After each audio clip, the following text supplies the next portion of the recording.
No Academy Award for that one. We're going to continue to play.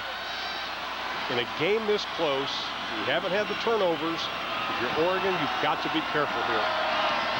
Fight, looks, throws into the flat, good safe pass over the 10-yard line as Matt Floberg, and the lights have gone out. Well, I haven't heard Don Meredith sing, "Turn out the lights, the party's over," because this party isn't over yet.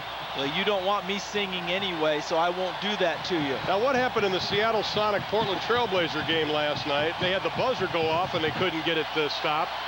Now, just about 2 hours down the road, the lights go off. What, these people aren't paying their electric bill or something? Are you saying there's something about the Pacific Northwest? make all letters and emails addressed to Ron Thulin, please. Yes. Now we need to call TBS. Yeah, we need to call Alec, better known as Electrician, to see if we can somebody. You know, it's probably one of our guys that pulled the plug and they lean against it. Oh well, we've tried to take a collection and pass an offering plate to pay the electric bill. Ushers will be standing by to see if we can get some money over to the Eugene Electric Company. We'll take a break. 14:40 left. The scoreboard still works. The lights don't, but the players do. We'll be back. Officials, give us the story. Well, referee Larry Farina just went over to the sideline, got on the telephone. They found out that they do not know why the lights went out. So he's over there talking to the rest of the officials. There's no way they can play under these conditions. They have to have more light. So he's going to go back in a few minutes and see if they can find out what the problem was, what caused it, and if there is any chance they'll get these lights back on. If they don't get them back on, this game's going to be over. Well, you know, it's interesting because while everybody's standing around, there are players still trying to go through their motion. You know, when there's a delay of game in baseball, you always see the pitcher trying to take a couple of extra throws. How about Jared Siegel, the kicker from Oregon? He knows this is a close game, so he immediately went out when the lights went out and saw there was going to be a delay and tried to keep the leg warm. Smart play by that young man. It is very smart, and both teams are still running up and down the sidelines, stretching. That's Mike McGrath, number 25 from Cal, one of the better special team players in the conference and the country. Matter of fact, his nickname is Tasker, in honor of Steve Tasker, one of the all-time great special team players in the NFL. Craig Sager, you have some more for us. The officials just went over to Jeff Tedford and they told him it is your choice. If you want to take your team into the locker room to let them rest, to regroup, whatever you have to, it is your option. You do that, then Oregon will follow, but it's up to you. Charles, is that a good thing? Because you have played this game. Do you want to go into a warm locker room and then have to come back out in this weather? Only if you know the extent of the delay. And I think that's what Jeff Tedford's wondering about now. I think he'll take them in and regroup, because the one thing that you try to avoid is them staying on the field and expending energy and just milling around.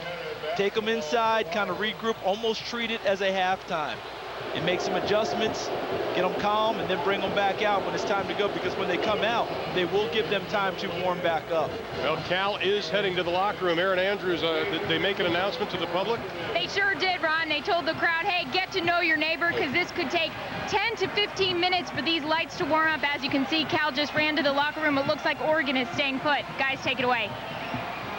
Well, it's interesting. Why wouldn't Oregon go in? Well, we're going to take a break. On the other side of the break, we'll send it back to Ernie Johnson and Brian Bosworth with what we used to call bonus coverage. We'll be back right after this. Cal leads Oregon by 3. At any rate, this is Brian Bosworth. I'm Ernie Johnson. And in your illustrious career, Boz, anything wacky like this ever happened to you? Well, I've hit many people where my lights have gone out, and I've knocked some lights out. And we played in the Ice Bowl in Stillwater once. That was horrible. You're still kind of fuzzy on that one. I'm still fuzzy. I'm still cold. I'm still But thawing anything out like my this where you're appendages. playing a game and suddenly now you got to go back in the locker room and wait everywhere around? we went, we paid the light bill going in, so we knew we had electricity. That's wonderful. Hey, some of the action from today, your old team, the Sooners of Oklahoma, it appears right there, certainly unable to play at this point, but we'll keep you posted and take you back there sometime, we think. The big guy losing some calories. Not at that rate.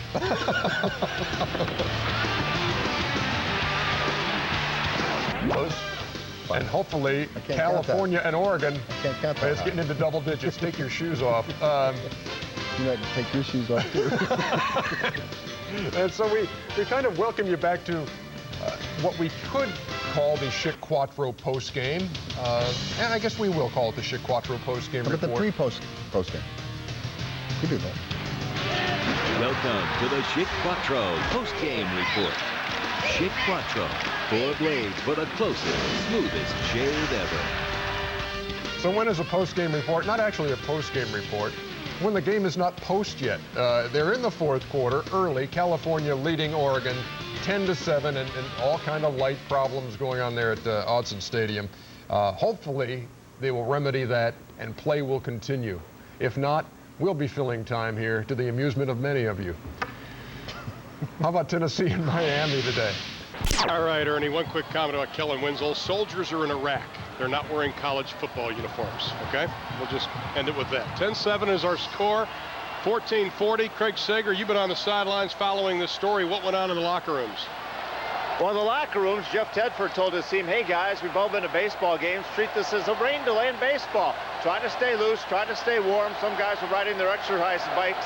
Other people were warming up, just trying to stay loose. They also had a coaches meeting. He got a lot of word from Mike Wagner, who's the field manager. What happened was the south side of the stands, when they had the expansion 2 years ago, they put a sophisticated computer system in. For some reason, the computer triggered the lights to go off. They cannot turn the lights back on because they're a special mercury highline light. They have to have 10 minutes to cool down, but they were under control. They knew what the situation was, and they knew the delay hopefully would not be that long. All right, Craig, they did do a good job. Aaron Andrews, what do you have for us? Well, Ron, I spoke to Oregon's place kicker Jared Ziegler as he was running out of the locker room, and he told me the mood in Oregon's locker room was very good. Everybody just kind of trying to loosen up, rehydrate himself. He also told me that head coach Mike Bellotti said, guys, use the lights going out as a chance to refocus and make something special happen in the fourth quarter. Ron? Well, they need to do that with 14:40 left, and the question is now, you had Oregon, they were backed up recapping. They had just completed a pass to Matt Floberg, which brought it up to about the 13-yard line. They're facing 2nd down and 3, but does this take away any momentum? We see Kellen Clemens warming up, but obviously Jason Fife has gone the entire second half. But you have to wonder who's, and once again, this comes back to the leadership standpoint, doesn't it? You've got guys in your locker room. Cal does. They've got the senior leadership. But does Oregon have the guys in the locker room to say, guys, keep your focus. We have to play good football still. And that's something we'll find out, how that's going to go for both teams, because, you know, our old friend Momentum, yeah. I think old Mo right now is not wearing a jersey of either color. I think old Mo's sitting somewhere on the 50, waiting to see which side he wants to tip over to. Because right now, neither side really has it. They have to start it up again as if it were another half of football. Well, while we have a moment, this week's installment of Home Depot Building a Team features the Cal staff with duck ties. And I mean ties with the Oregon football program, not ties that look like ducks.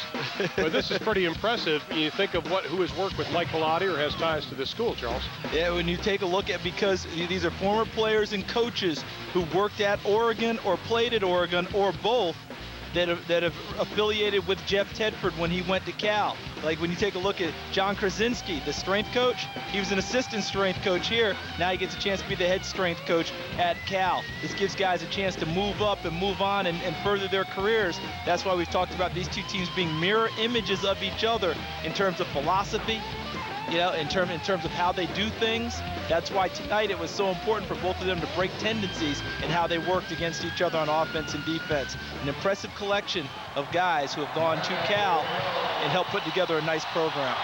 All right. It was just about 15 minutes, I guess it's been, delay. And we are set. Not a bad job by the Oregon group getting the lights back on in this amount of time. Frankly, I thought it would be longer.